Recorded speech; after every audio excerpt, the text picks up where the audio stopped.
Imagine sitting alone in a quiet room. The air feels still, heavy even, when suddenly you hear it, a faint whisper, just beyond the edge of comprehension. Your heart skips. You glance around, but the room is empty. Then comes a soft knock, deliberate and precise, breaking the silence. A chill runs down your spine. Was it just the wind? A creak of the floorboards? Or something else? For centuries, whispers like these have stirred questions that defy reason. Are they echoes of the dead, caught in the spaces between worlds? Or is it possible, just possible, that they are something far more profound? Could these mysterious sounds be messages from an intelligence greater than we can imagine?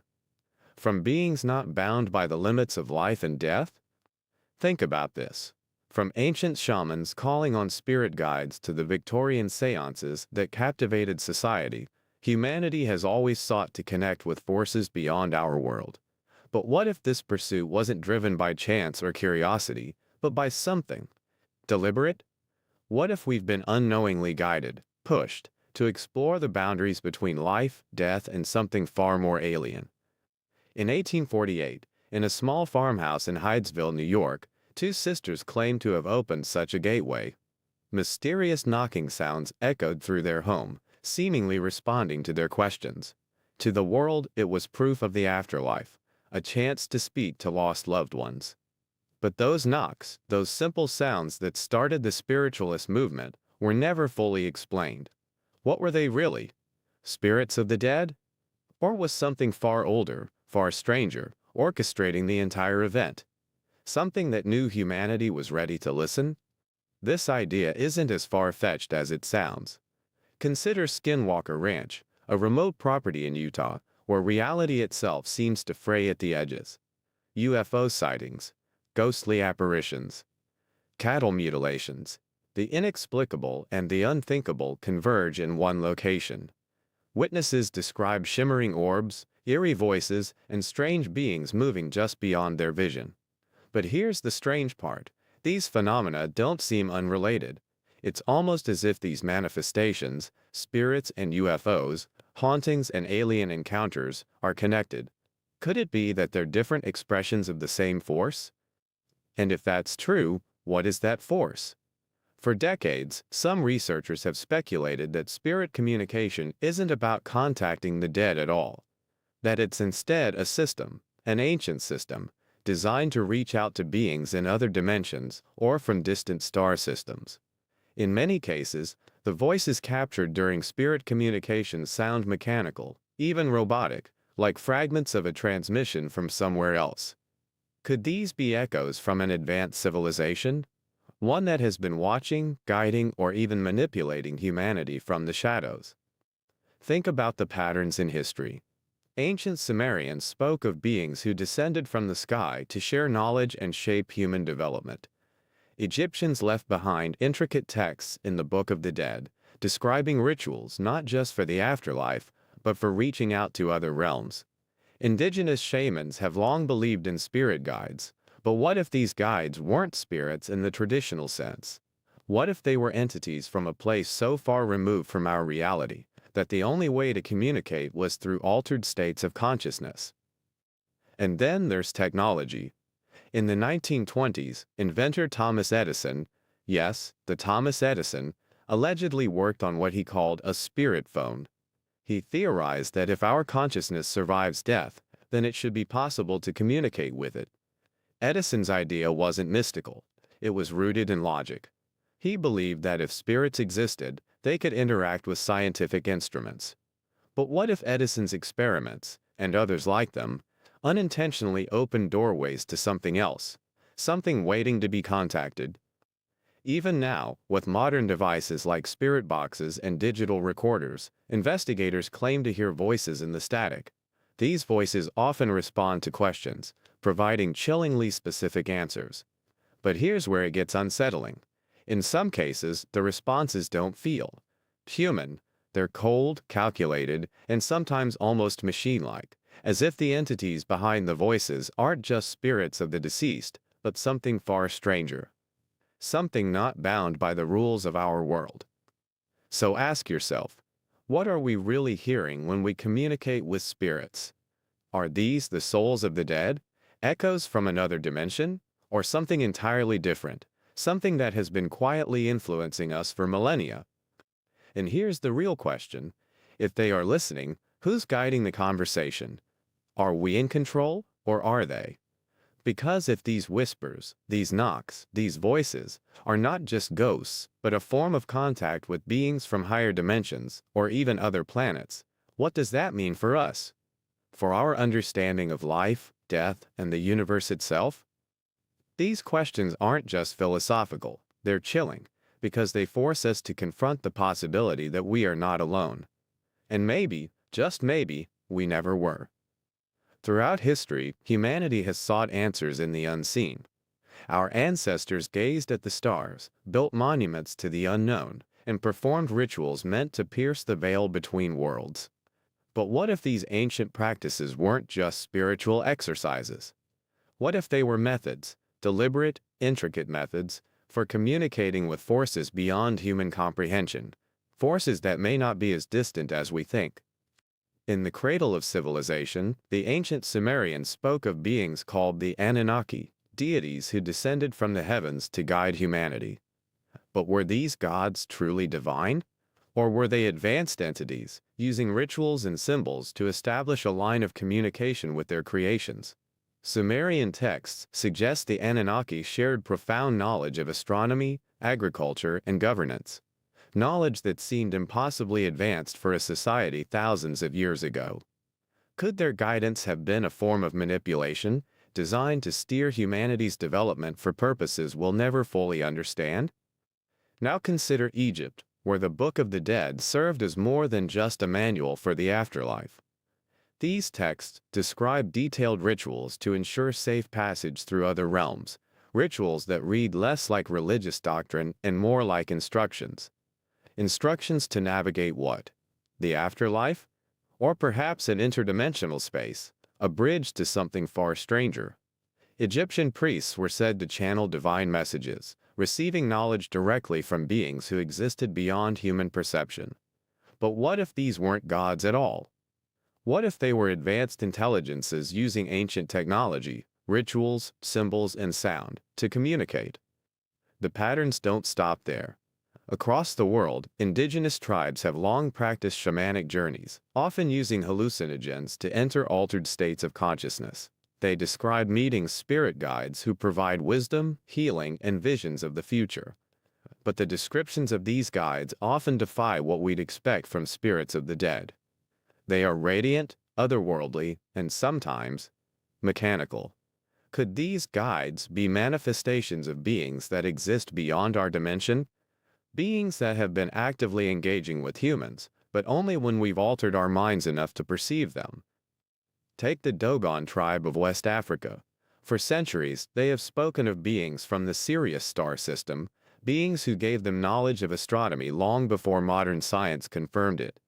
The Dogon accurately described Sirius B, a white dwarf star invisible to the naked eye, and its orbit around Sirius A. How could they have known this? Was it a coincidence, or were their myths a record of contact with beings who revealed themselves as spirits, gods, or something else entirely? Ancient practices of spirit communication were deeply tied to the natural world, cycles of the stars, and the rhythms of life and death. But modern researchers have begun to see these rituals in a new light. They've proposed that what we call spiritual experiences might be technological in nature, a kind of interdimensional signaling system. These rituals, chants, and meditative states could act as frequencies, tuning our consciousness to pick up transmissions from other realms. And if that's true, then spirit communication may not be about the afterlife at all. It may be about aligning ourselves with forces far beyond our understanding. Some argue that ancient religions themselves were born from this contact.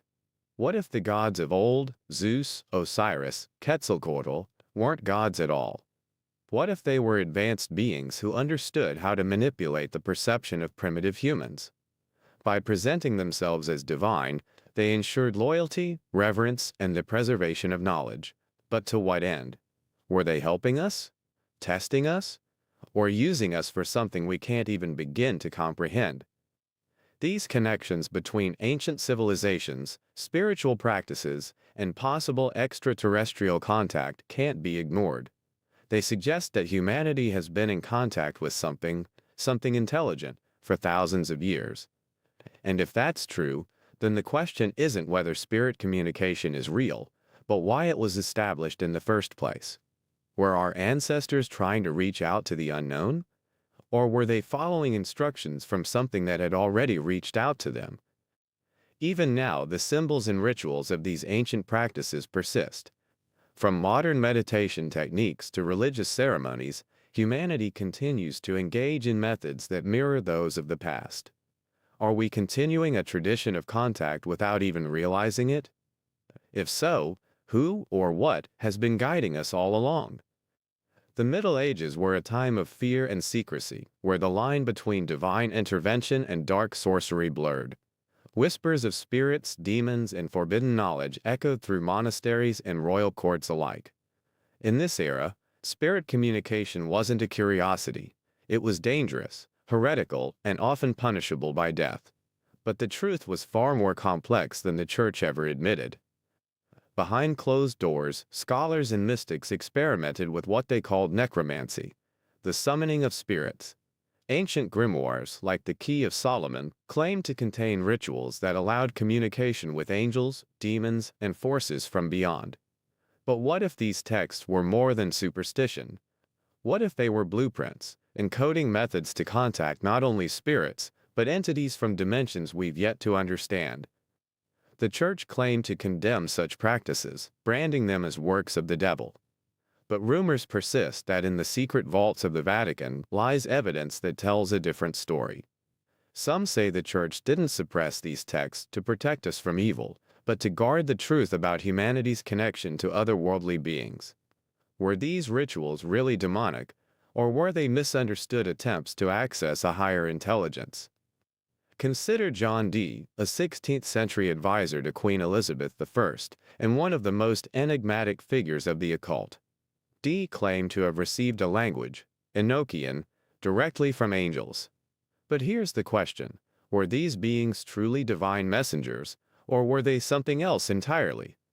Some researchers speculate that Enochian wasn't a spiritual gift, but a form of advanced communication, possibly even a transmission from extraterrestrial sources. This wasn't unique to Dee. Across Europe, alchemists like Paracelsus claimed to commune with spirits to gain insights into the natural world.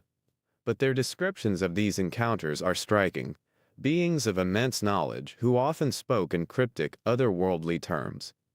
Were these entities truly spirits of the dead, or were they something far stranger masquerading as such? By the time the Dark Ages gave way to the Renaissance, humanity had become deeply divided on the nature of spirit communication. Was it a divine connection? A satanic deception? Or was it, as some have always believed, a poorly understood bridge to something alien, something ancient, and something that still influences us today? By the 19th century, humanity's fascination with spirit communication had reached a fever pitch. The veil between worlds seemed thinner than ever, and people were desperate to explore what lay beyond. It was during this time that two young sisters, Maggie and Kate Fox, claimed to have unlocked that doorway. In their small home in Hydesville, New York, mysterious knocking sounds seemed to answer their questions. The world was enthralled. What began as a local curiosity quickly became a global phenomenon. Seances and mediums became the centerpieces of Victorian society, promising messages from loved ones and glimpses into the afterlife. But skeptics began to ask questions. Were the Fox sisters truly speaking to spirits, or was something else answering their calls? Even the sisters themselves later confessed to faking the knocks, but many remain unconvinced. Why? Because the sounds never stopped. Others who dabbled in seances claimed the same phenomena: knocks, whispers, and objects moving on their own. Could the sisters have unintentionally opened a gateway they never fully understood? It wasn't just spiritualists who sought to connect with the unseen. Inventors and scientists began experimenting with devices to bridge the gap. Thomas Edison, one of the greatest minds of his time, famously speculated about creating a spirit phone, a machine that could directly communicate with the dead. While there's little evidence he completed the project, his statements are chilling. If our personality survives, then it is strictly logical to assume that it retains memory, intellect, and other faculties. Edison wasn't dabbling in superstition. He believed science could prove what religion and folklore had claimed for centuries. Fast forward to today, and the tools of spirit communication have become even more sophisticated and unsettling. Spirit boxes, for example, scan radio frequencies to capture voices that seem to respond directly to questions. These voices often come through in fragmented, distorted phrases, but their clarity can be shocking. Paranormal investigators tell stories of asking for a name and hearing their own spoken back in an icy, mechanical tone. One of the most chilling examples comes from a group of researchers who visited an abandoned asylum. They set up their spirit box, asking if anyone was there. At first, the static buzzed with unintelligible noise. Then, one by one, the voices spoke their names. The team fled the building, convinced they had encountered something far more intelligent and far more malevolent than the spirits of the dead. But here's the question no one wants to answer. Are these tools really connecting us to departed souls, or are they tuning into something else entirely? Some researchers believe spirit boxes, EVPs, and similar devices might inadvertently act as receivers, picking up signals from other dimensions, or even extraterrestrial sources. The voices that come through are often described as cold, detached, almost clinical, as though they're being spoken by entities that understand humanity but lack emotion or empathy. Consider this. If technology has allowed us to break through the veil, what might be on the other side listening? Are these tools a means of exploration, or are they bait, drawing us closer to forces we don't fully understand? Forces that may not have our best interests in mind? And if we've been able to contact them, how long have they been contacting us? If the voices and phenomena we attribute to spirits are not merely echoes of the dead, then what are they? To answer this question, we must expand our thinking beyond the boundaries of life and death and into the realms of quantum physics, higher dimensions, and extraterrestrial contact. The idea of multiple dimensions isn't science fiction. It's a concept supported by cutting-edge physics. Renowned physicist Michio Kaku and others have theorized that our universe may be just one of many, with parallel realities existing alongside our own. These dimensions could be so close to us that they overlap, creating moments where the barriers thin, allowing for glimpses or interactions with beings from beyond our perception. What if the spirits we think we're contacting are actually inhabitants of these alternate dimensions, reaching out to us through the cracks in reality? Consider the multiverse theory. If parallel dimensions exist, it's entirely plausible that some of them could host intelligent life. Life that may have found ways to traverse the boundaries between their world and ours. Could spirit communication be one of those methods? What we interpret as ghosts or spiritual entities may, in fact, be travelers from other dimensions.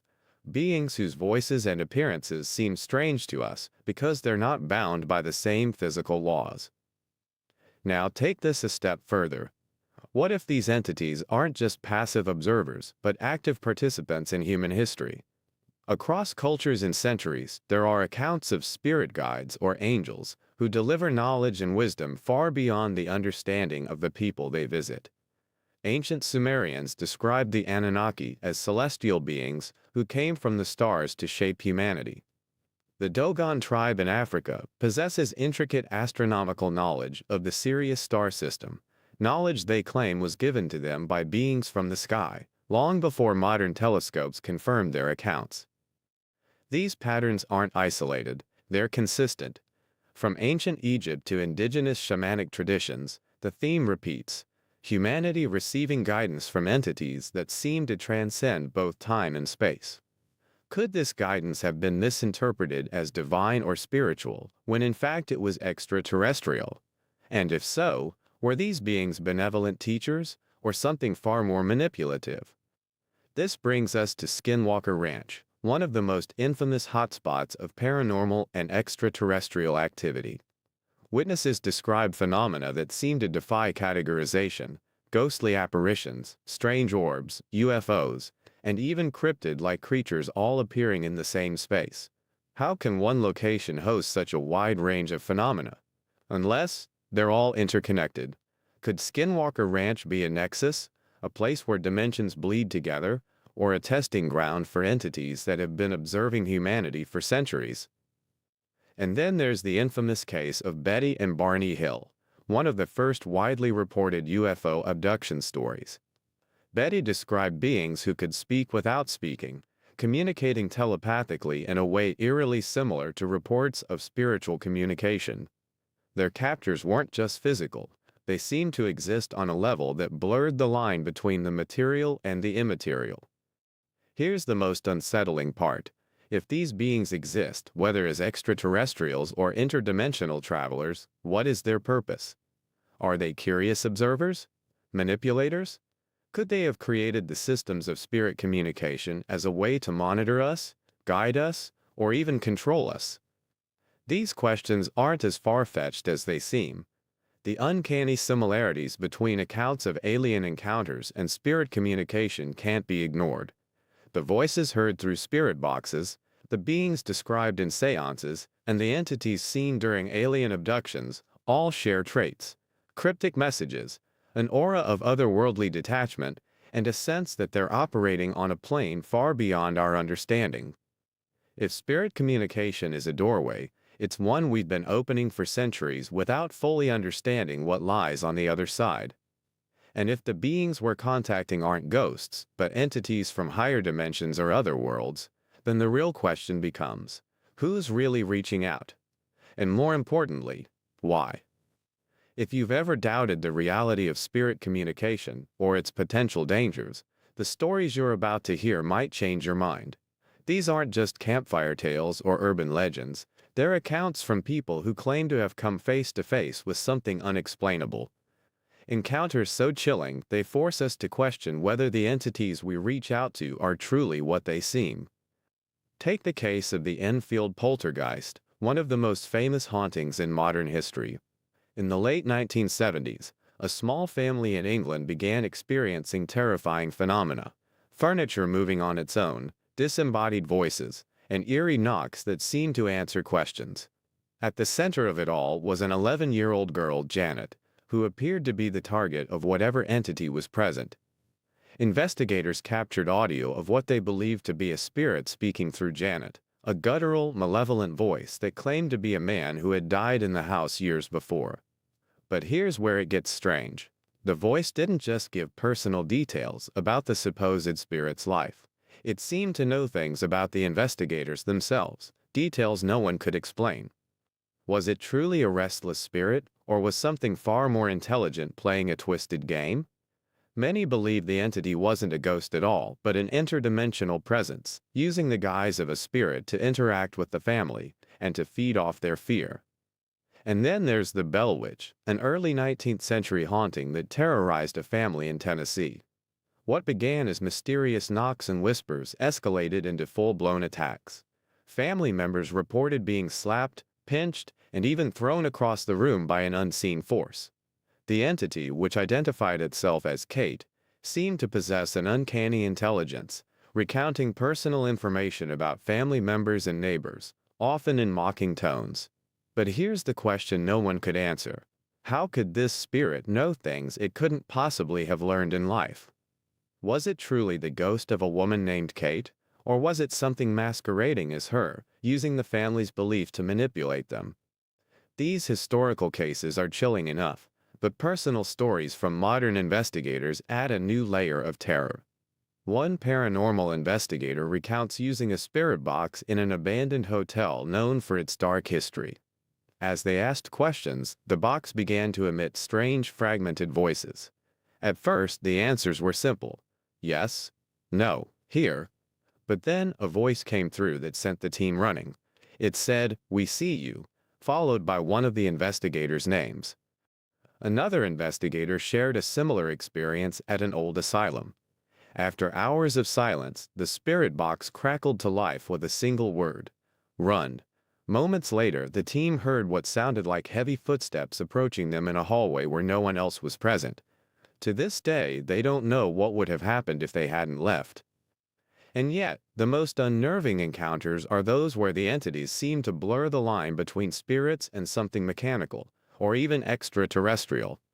In 2012, a team conducting an EVP session in a forest known for UFO sightings captured a voice that didn't sound human. It spoke in a metallic tone, uttering a sequence of numbers and strange, unintelligible words.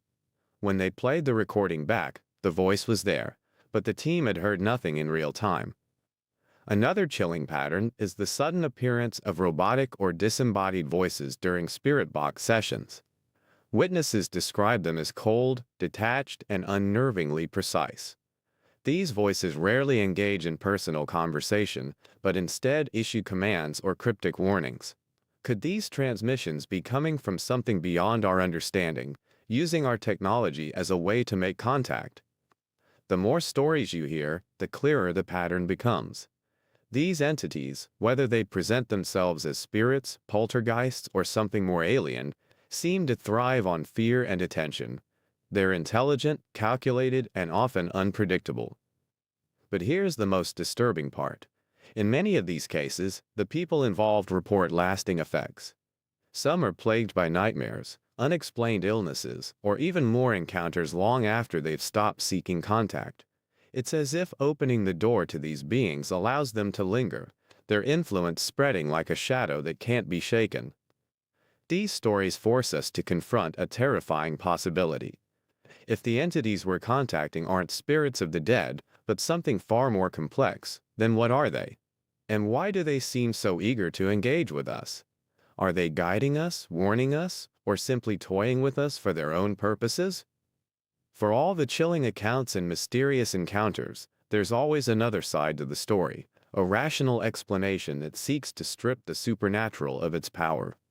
Skeptics argue that what we perceive as spirit communication is nothing more than tricks of the mind, random coincidences, or outright fraud. But here's the question: are these explanations meant to uncover the truth or to divert us from it?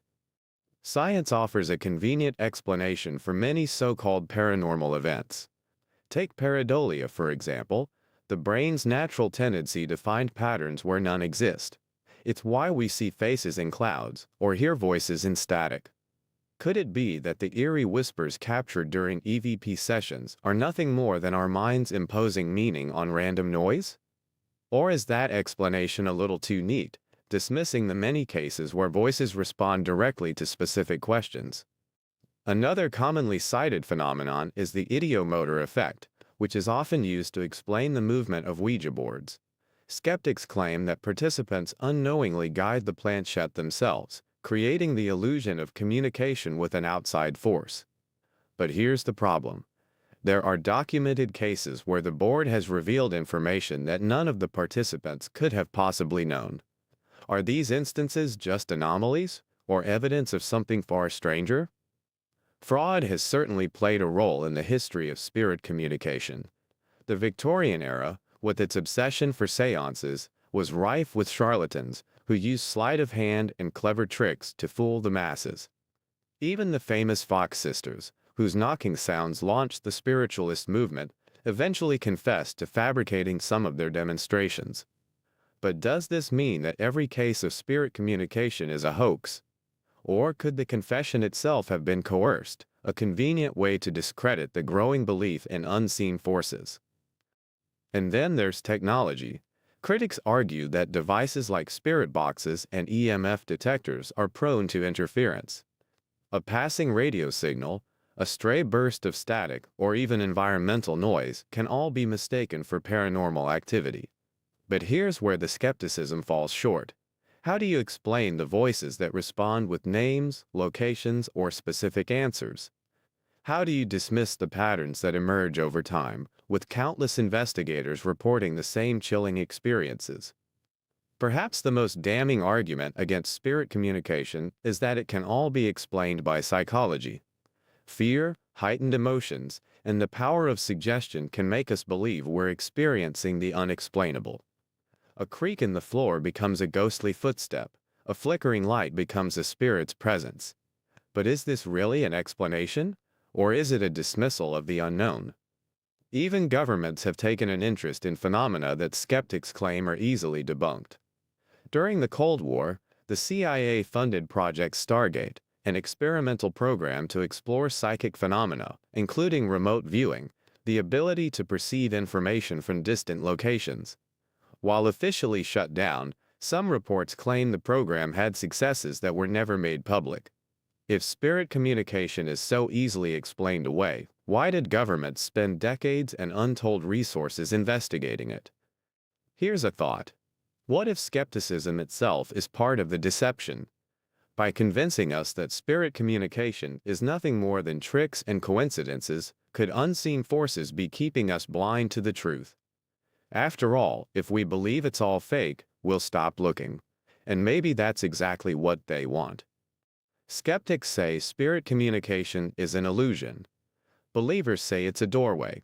But the real question is, who benefits from closing that door? And who, or what, is trying so desperately to keep it open? When we attempt to communicate with the unseen, we often think of it as harmless curiosity, a way to connect with loved ones, explore the mysteries of the afterlife, or simply experience the thrill of the unknown. But what if this seemingly innocent act opens a doorway we cannot close? What if the entities on the other side are not benevolent guides or lost souls, but something far darker? Throughout history, there have been warnings about tampering with forces we don't fully understand. Many who have delved into spirit communication report encountering malevolent entities, beings that seem to feed on fear, chaos, and destruction.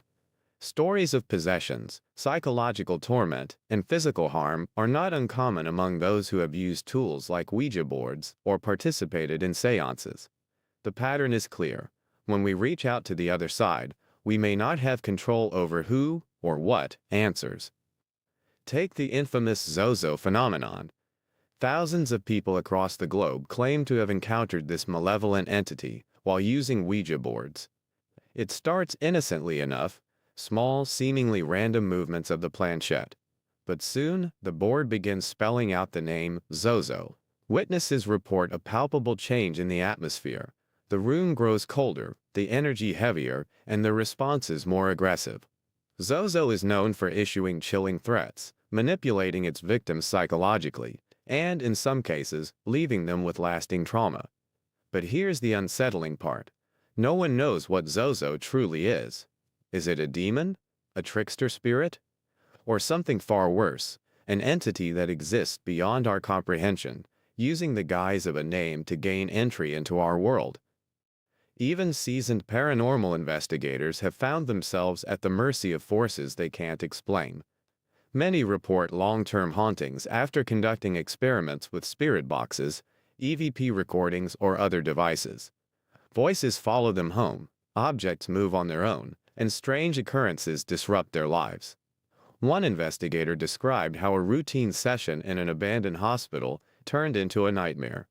After capturing a voice that repeatedly whispered "stay," they began experiencing vivid, recurring dreams of being trapped in the hospital, unable to escape. Weeks later, their health began to decline inexplicably, and they abandoned their work entirely. These stories suggest a terrifying possibility that spirit communication doesn't just invite entities into a specific location, it invites them into you. Some researchers believe that the act of reaching out creates a tether, a link that allows these entities to follow and influence those who dare to make contact. And while some may be harmless or even protective, others appear to have far darker intentions. But perhaps the most chilling idea of all is that these tools, spirit boards, seances, EVP devices, are not gateways in themselves, but simply methods for opening a much larger system.